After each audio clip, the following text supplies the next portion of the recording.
Anu, I want to start with you. You're the founder and the CEO of a company called Map My Genome India Limited. Tell everybody what it is, please.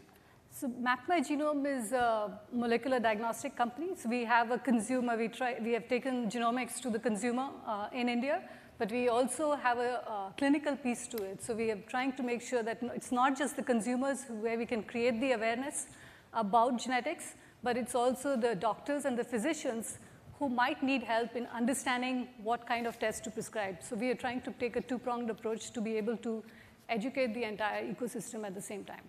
So we heard yesterday from Craig Ventner and the approach that he's taking. We heard from Color Genomics and the approach that they're taking. Can you go into a little more detail about what the consumer product is and what your business approach is? Sure. So the consumer product is where we can get a consumer to understand their traits, the genetic predisposition to diseases, to whether a certain drug will work for them, and so on. But what we are doing different is that in most cases, whether it is in the consumer side or on the clinical side, I think the real problem is that most people don't know what to do with this data. So what we are trying to do is to be able to get consumers talk to the genetic counselor regardless of what kind of test they need. So most of the time, people come to us and say, I need a genetic test, and they don't know what this is for. So we usually would get them through to the process of understanding what they really need. Is it just for better health? Is it for diagnosing a rare condition? Or is it that there is a family history like a BRCA that they need to understand? So I think the most important thing is to guide the consumer in the right way to be able to say what you really need. And I think that's what we are trying to do best by making sure we have a team of counselors who can talk to the physicians, who can talk to consumers. And eventually, I think giving them the right test and the right guidance is probably what makes the difference, I think. Now, mindful of the word just might seem a little naive, but I want to be sure you're just in India right now. Is that correct? That's not completely true. The labs are in India, but we get samples from about 41 countries. Oh, I see. Okay. And tell everybody some of the numbers of your business. How many customers are you serving? What are the economics of the business to the customer and to you? So we're currently serving about 10,000 plus customers, mostly on the genomic side. And we have tests starting at $30, $40. Those would be smaller panels, all the way to about $1,800 for a whole genome sequence. But the idea really is to be able to say, we don't need to give everything to everybody. We need to find out what really works for each person and to be able to offer that. And the way it normally works is either people directly order online, or they get it through certain apps that have included us, or some doctors have included us in their apps, or it could be a hospital that's directly coming to us and saying they need that kind of a guidance or a test. And you explain to everybody how your company is funded, please. Sure. So this is my second genomics company. So I had a big advantage that we ran one of the largest genomics services companies in the world. And that's why we had an easier way of being able to use the existing lab that we had. I'm sorry, what was that company? It was called Ossimum Bio. We actually had acquired 3 companies. One of them was in the United States.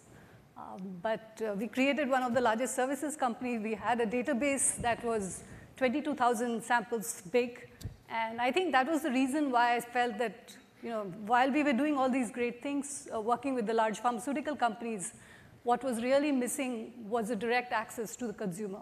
And I think that's why Map My Genome was born.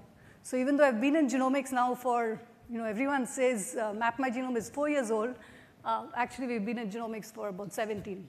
So. And you have venture capital backing, is that right? Yes, we have Mr. Tata as an investor, but it's mostly angels so far. But he's not a small investor. Yes. He's only invested a little bit in you. Yes. Okay. He can invest a lot more. Okay. Yeah. He said he can do a lot more. Yes. Yes, he can. I'm going to come back to you in a moment, and I want to give you a preview that words are so important. We're spending our 2 days talking, and Anu has an interesting approach to words, but I'm going to ask you to think about that for a moment and say, Alejandra, thank you for your patience. We're going to we're going to stay on the subject of genomics, I guess. You have a very personal story that is your entry point into this topic. Please tell everyone. Yeah, absolutely. For me, the personal and the professional have always been very linked, you know. And I'm somebody who I was raised by a single mom who was an immigrant from Mexico, and so I was born in a hospital because they accepted Medi-Cal, and we went through all the system, and we were on welfare at times. And so I'm somebody who a lot of the issues I went on and worked on at the White House were issues that my family very much dealt with. But it wasn't until, my grandmother who raised me along with my mother was diagnosed with breast cancer and passed away when I was 16 that I started this kind of generational drumbeat that I started realizing my great-grandmother had passed away from breast cancer. My mom, when I was out of college, had breast cancer, survived it. And then, as we started talking about genomics and all of this a few years ago, and it made its way to me as a general public person, I started realizing, well, why don't we get BRCA tested in my family? And I encouraged my mother to. I had worked in the White House for President Obama during Obamacare, and this was something that now was starting to hit home. I never realized that all of the work that we had done was really going to affect my family and myself in this way. So when my mom was tested and we found out that she was BRCA positive, I went and I got tested myself. Found out a few years ago that I was also BRCA positive. My aunt, who was also diagnosed as being BRCA positive, and it was until maybe like 4 months ago, this was very personal. The first 5 months after I figured out that I was positive for the mutation, I didn't even tell my mom. I didn't tell anyone. And this is like what it is the patient goes through when it is you find that out. I didn't speak to a genetic counselor. I didn't have any sort of infrastructure around me to support me, and I wanted to make the decision about what I would do with this information without being influenced by other folks and their fears or their own reactions. And so I took the time. Excuse me, many people in the audience do know, but for those who don't, explain briefly the ramifications of this information that you received. So as far as the numbers go, it increases your risk to 85% risk of developing breast cancer over your lifetime. And so I built a relationship with a breast cancer surgeon in Los Angeles because I wanted to start thinking about what it is that I would do preventively. But again, it's a very personal thing, and it's something that even a lot of my good friends didn't realize. But after Donald Trump was elected, I decided that I was going to run for Congress because the seat in my district in Los Angeles in the 34th Congressional District opened up, and I was seeing Obamacare's repeal being pretty imminent. And I decided, I'm going to run for the seat, so I did. But I still didn't expect that I was going to talk about it openly until, I started realizing that we need to humanize this debate as much as possible and make sure that these stories are told and people really understand that these are real lives that are going to be affected pretty immediately, and already there's a lot of fear going on in the community. So as a part of my campaign over the past few months, I not only talked about it about my BRCA gene mutation, but my ad for my campaign was about that. My mother joined me, and the final line that I delivered was, if Donald Trump wants to have a conversation about women's bodies, let's start with mine. And so that was something that got some attention, and I was happy to do that because for me, being vulnerable about these issues, and that's what it is, when people are deciding to get tested, when people are deciding to come forward with this, it's very, very vulnerable and personal information, but I found it so empowering. Part of your message is that you made an affirmative decision on how to deal with these findings, and you shared them publicly. Tell everybody what your decision is, what your decision was that you shared. My decision was to have a preventative double mastectomy. And, in dealing with my doctor right now, what they suggest is doing it 10 years before your mother developed breast cancer. And my mother developed breast cancer at 49. So I'm 37, so do the math. So at 39 is when I'm looking at doing this surgery. And I talked about this publicly as well. But again, for me, it feels very empowering to be able to know this information and to be able to make that decision. On a side note, my aunt was diagnosed with breast cancer around the time I was deciding that I was going to run for Congress. Now, my aunt knew that she was BRCA positive about a year and a half before she was diagnosed with breast cancer, and she chose to not do something about it. Now, I'm not making a value judgment on anyone's choice. This is a very, very personal choice, and there is no right or wrong answer. Each woman needs to make this decision for herself if she wants to do something preventively. But it was interesting for me to see the kind of sliding doors of having this information and not doing something about it, having this information and doing something about it, and having to go through it with her and see the surgery and the realities of it, because it is, it's a very dramatic surgery. So this whole past 6 months has been a big crash course for me on what this information means. But no matter where you land on the side of if you should have it or what you should do about it, having the information is so important. And it occurs to me there's a through line with the conversation that happened here yesterday about the journey that the HIV/AIDS community has had over the stigma and discussion of it, and that being, this non-medical issue that is a very important part of it. Anu, I promised everyone you were going to talk about words. You've taken a, well, I'll let you. You know what I want to ask, and it's complicated, so please explain it. About the product. Correct. Yes. And how you describe it. So when we started to launch the product in India, which is a fatalistic society, you wait till till something bad happens to you and then you go see a doctor.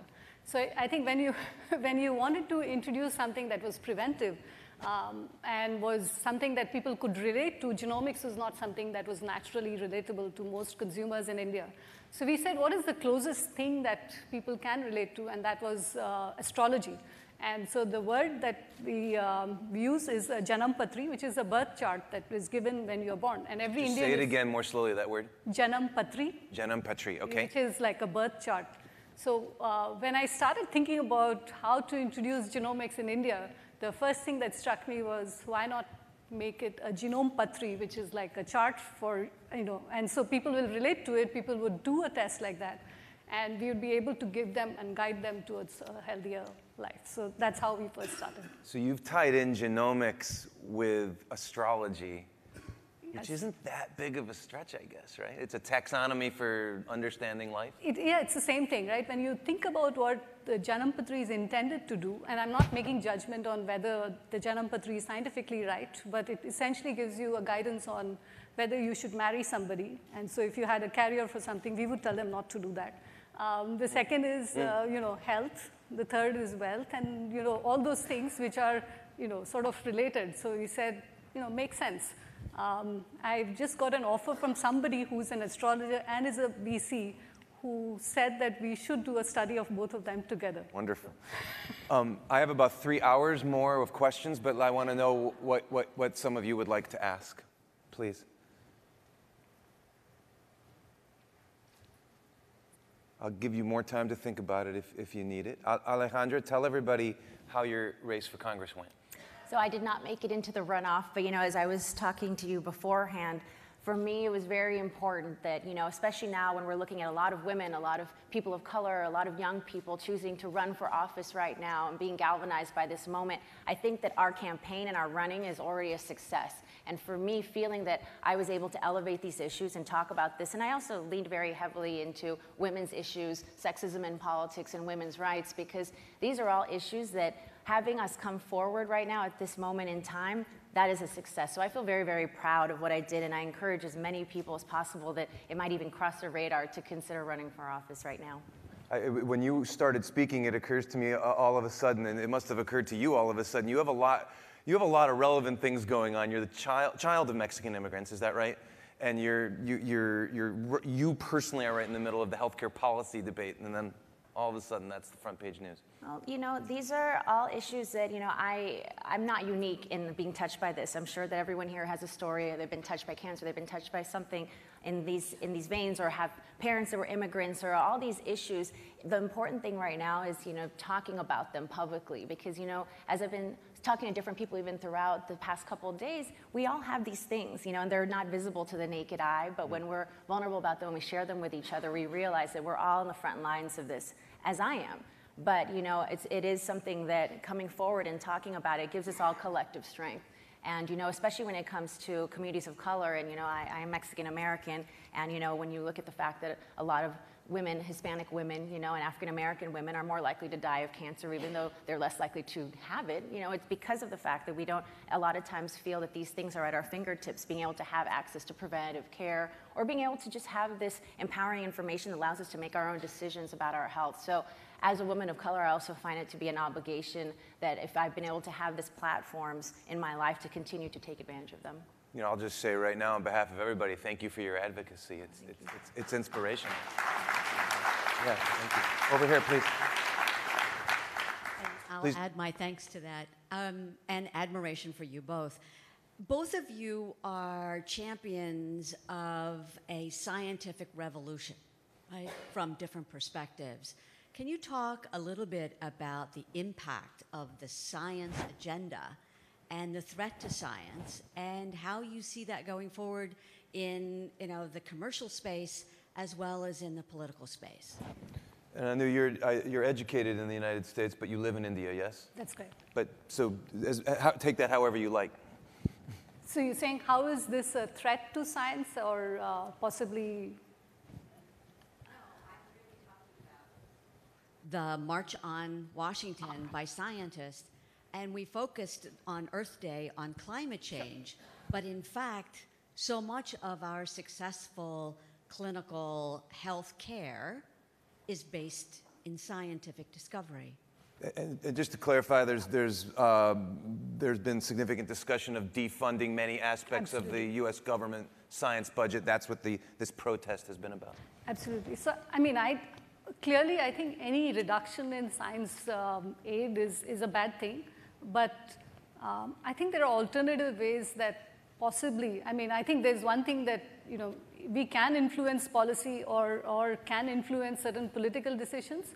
But I'm saying even if that doesn't happen, so for instance, I think in India, we have a very small healthcare budget. We have a very small budget for science. But I think, if we get enough people who can champion these causes, I think there's always an alternative way of being able to encourage it regardless. So I think, like we say in India, many times we do things despite the government. And I think, maybe that's an approach that people need to start thinking, that it's okay. In the end, I think knowledge needs to unfold, and the time has already come, right? So we can't really not do that. I'm sure many people appreciate your cup half full perspective on that. Alejandra? No, it's absolutely dangerous, but the great thing is we're seeing so many people being galvanized right now to make their voices heard. And right now, when we're talking about healthcare again very actively, folks are scared to not take a vote before this next break because they're going to have to go home and face their constituents. And whether it's science, healthcare, the way that they all intersect, folks do not want to see us go backwards, and they want to continue the progress that we've been making. And they're going to hold their representatives accountable. You made one run for elective office. Will you do it again? I don't know what the future holds. Right now I'm focused on, my advocacy and keeping to talk about these issues. But, I think, like I said, that no one should count this out ever, because if there's a moment, like the Vice President was talking about last night, if there's a moment that it feels right that you can make an impact, I think that we owe it to each other to step forward. When we play back what he said and what you said, your answer was very similar to his answer last night. I have no idea what you're talking about. Anu, Alejandra, thank you so much for being here with us today. Thank you. Thank you. Thank you.